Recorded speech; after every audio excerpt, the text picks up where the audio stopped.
Hello everyone, আসসালামু আলাইকুম। Welcome back to my channel. কেমন আছো তোমরা? আশা করছি ভালো আছো। তোমরা দেখছি রোজা রান্নাঘর উইথ ব্লগ। প্রতিদিনের মতো আজ আবারও চলে এলাম তোমাদের মাঝে নতুন আরেকটি রেসিপি নিয়ে। আজকে আমার রেসিপি থাকছে 1 টাকার সিঙ্গাড়া বা মিনি সিঙ্গাড়া। ভিডিওটি স্কিপ না করে শেষ পর্যন্ত দেখার অনুরোধ রইল। আশা করছি তোমাদের ভালো লাগবে। চলো তাহলে দেখে নেওয়া যাক আজকের সিঙ্গাড়ার রেসিপি।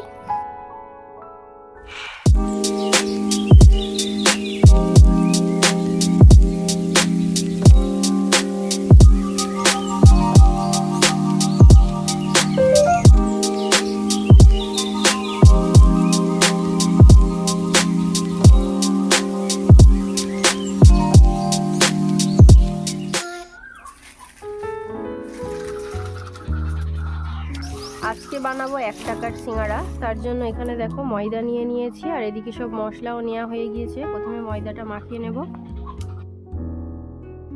ময়দার মধ্যে দিয়ে দেব স্বাদ মতো নুন, কালো জিরে, আর দিয়ে দেব চিনি। চিনিটা খুব সামান্যই দিয়েছি। শুকনো উপকরণগুলোকে আগে ভালো করে মিশিয়ে নেব। এরপর ময়ামের জন্য দিয়ে দিচ্ছি সাদা তেল। ময়দাটা ভালো করে ময়াম দেওয়া হয়ে গিয়েছে।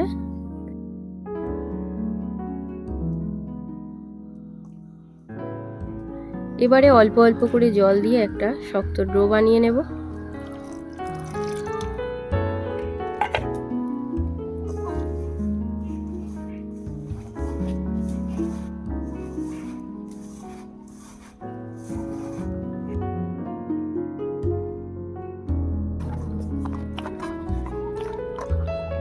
ময়দা মাখানো হয়ে গিয়েছে।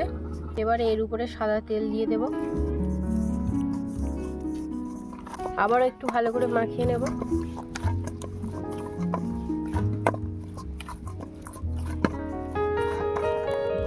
এবারে এটাকে ঢাকা দিয়ে রেখে দেবো 1 ঘন্টা। আলুর পুর বানানোর জন্য এবারে কেটে নেব পেঁয়াজ, ধনেপাতা, কাঁচা লঙ্কা।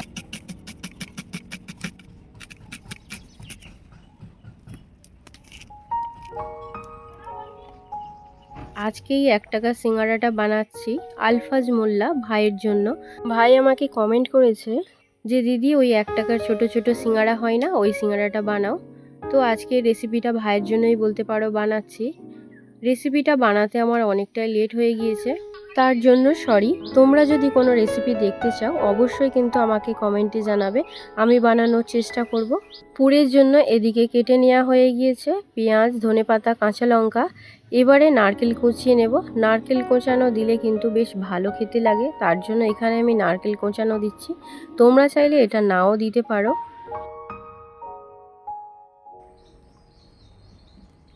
সিঙ্গাড়ার পুর বানানোর জন্য উনুনটা জ্বালিয়ে একটা কড়া বসিয়ে দিলাম। এবারে কড়াতে দিয়ে দিচ্ছি সরিষার তেল। পুর বানানোর আগে ভেজে নেব চীনাবাদাম, কোচানো নারকেল।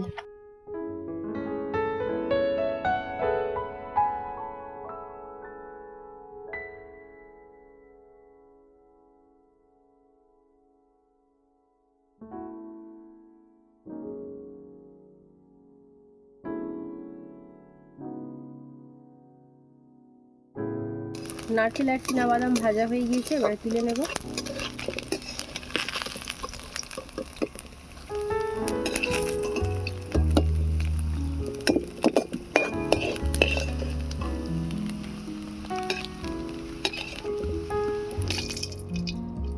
এবারে পুরটা বানিয়ে নেব, তার জন্য দিয়ে দিলাম অল্প একটু সরিষার তেল। ফোড়নের জন্য দিচ্ছি একটা শুকনো লঙ্কা, তেজপাতা, কালো জিরে।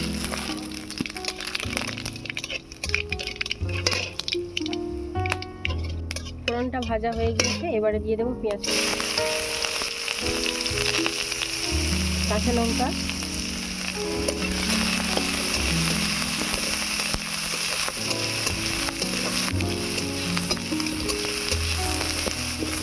এবারে দিয়ে দেবো আদা বাটা,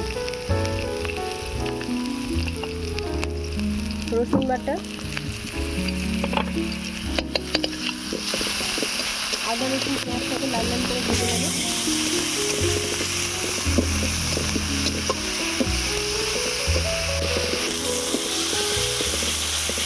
আদা রসুনের কাঁচা গন্ধ চলে গিয়েছে। এবারে দিয়ে দেবো সেদ্ধ করে রাখা আলু।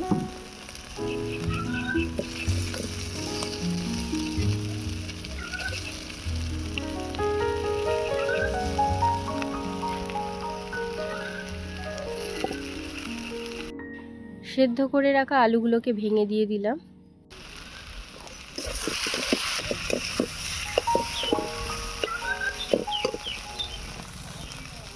এবারে দিয়ে দেবো স্বাদ মতো নুন, বিট নুন,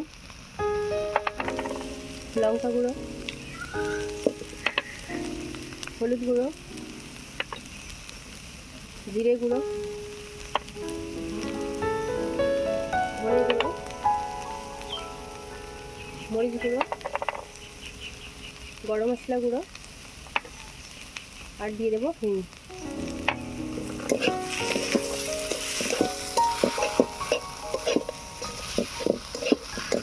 এবারে ভালো করে নেড়ে ছেড়ে আলুর পুরটা বানিয়ে নেব।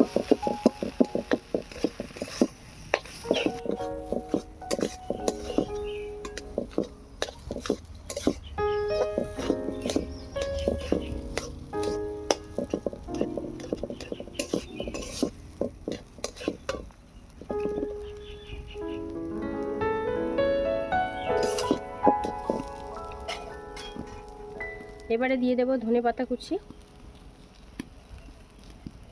আর দিয়ে দেবো আগে থেকে ভেজে রাখা নারকেল কুচি আর চিনাবাদাম।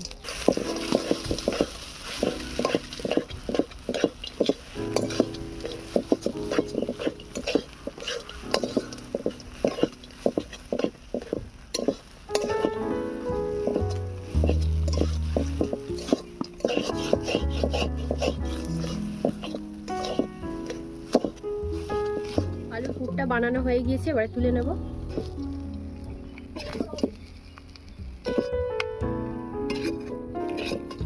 ফিরে এলাম 1 ঘন্টা পর। এবারে সিঙ্গাড়ার লেচিগুলো কেটে নেব। লুচির মতো ছোট ছোট করে আমি কেটে নেব।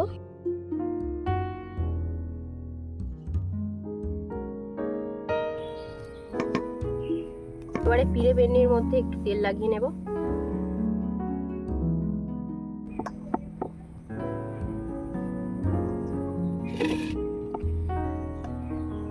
এবারে এটাকে লম্বা করে বেলে নেব।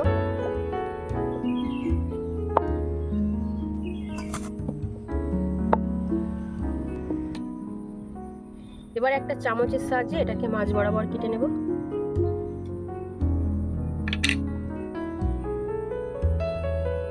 এবার এই সাইডটাই জল দিয়ে দেব। এটাকে এবারে এর মধ্যে মুড়ে দেব।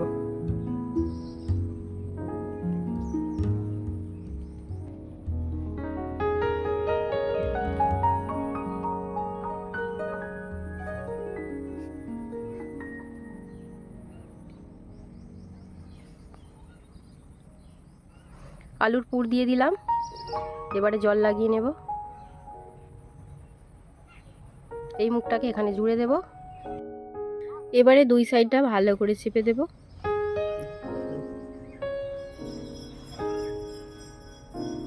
দেখো কত সুন্দর সিঙ্গাড়া হয়ে গেল। এই একইভাবে বাকি সিঙ্গাড়াগুলো বানিয়ে নেব।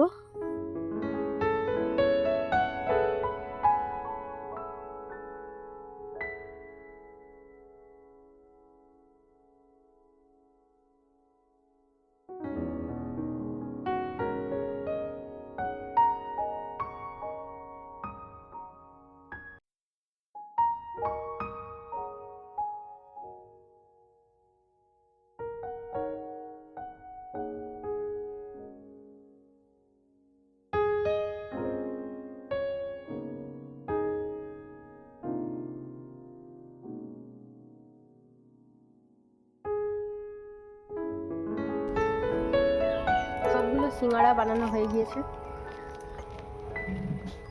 এবারে সিঙ্গাড়াগুলো ভেজে নেব, তার জন্য সাদা তেল দিয়ে দিচ্ছি। তেল গরম হয়ে গিয়েছে, এবারে সিঙ্গাড়াগুলো মুচমুচে করে ভেজে তুলে নেব।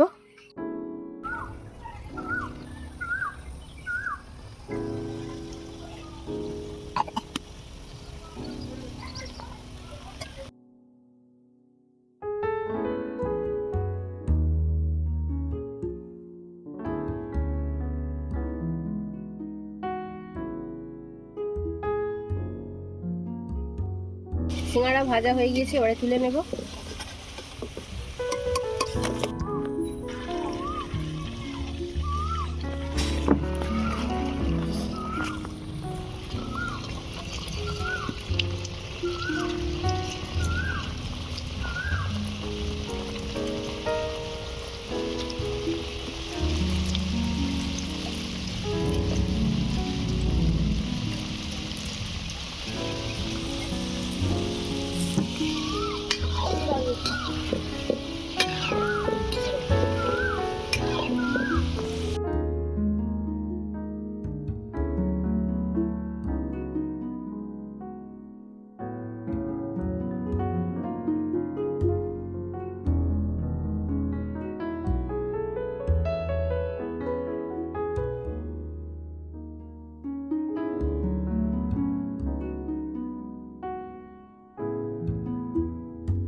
আমার আজকে সিঙ্গাড়ার রেসিপি তোমাদের কেমন লেগেছে অবশ্যই কমেন্টে জানাবে।